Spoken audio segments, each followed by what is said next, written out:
Bonjour à tous et bienvenue dans cette deuxième partie sur l'intégration de JavaScript dans un projet web.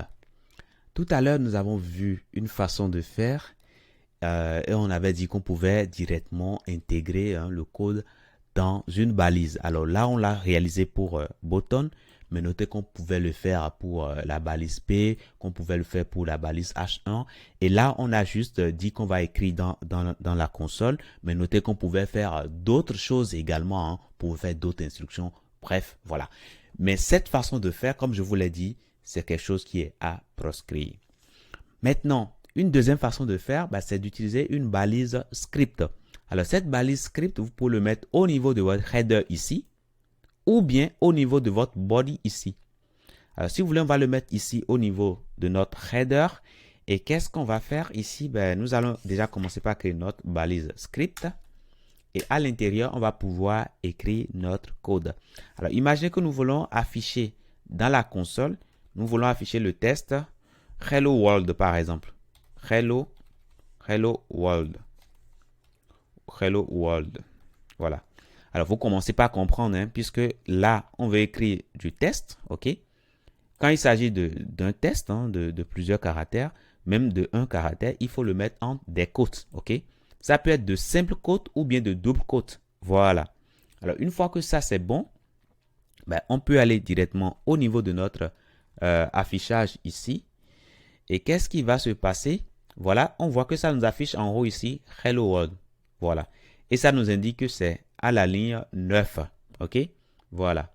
Donc là, c'est bon. Si je reviens ici, vous voyez qu'on est bien à la ligne 9 ici. Voilà. Donc là, c'est bon.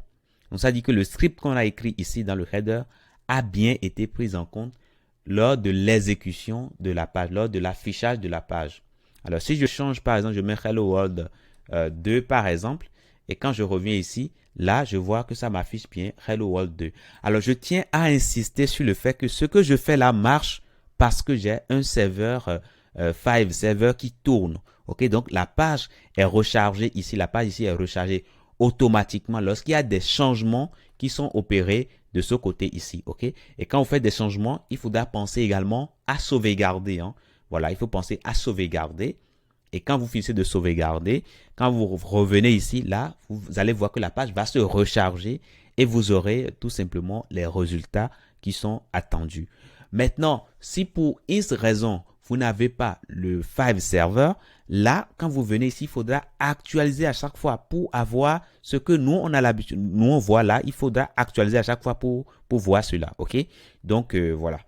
Donc, voilà une façon d'intégrer. Mais cette balise script ici, ça peut rester dans le head, mais ça peut rester également dans le body. Ok, je le mets ici dans le body ici. Et allez, je change un peu. Je mets Hello World 6 par exemple. Et quand je reviens ici, qu'est-ce que je vois? Je vois que ça m'affiche ici Hello World 6. Voilà, ça dit que notre balise script, le contenu a bien été pris en compte. On peut également dire, on veut l'afficher.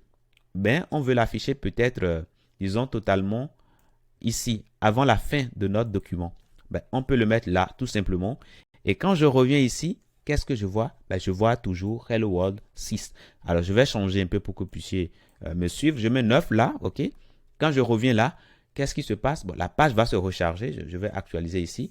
Et là, c'est bon. Vous voyez, je vois maintenant Hello World 9. Voilà, OK? Donc, voilà une deuxième façon de faire. Alors, l'avantage que vous avez à procéder ainsi, c'est que vous pouvez regrouper déjà tout votre code JavaScript ici à l'intérieur de cette balise-là.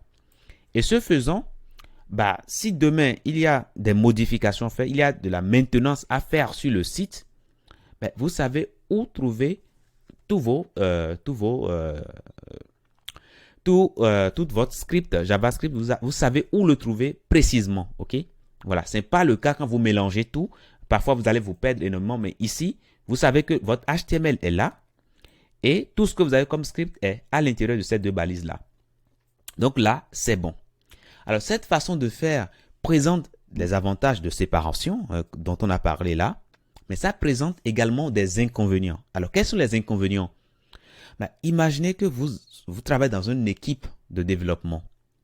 Dans l'équipe, il y a quelqu'un qui travaille sur le code HTML.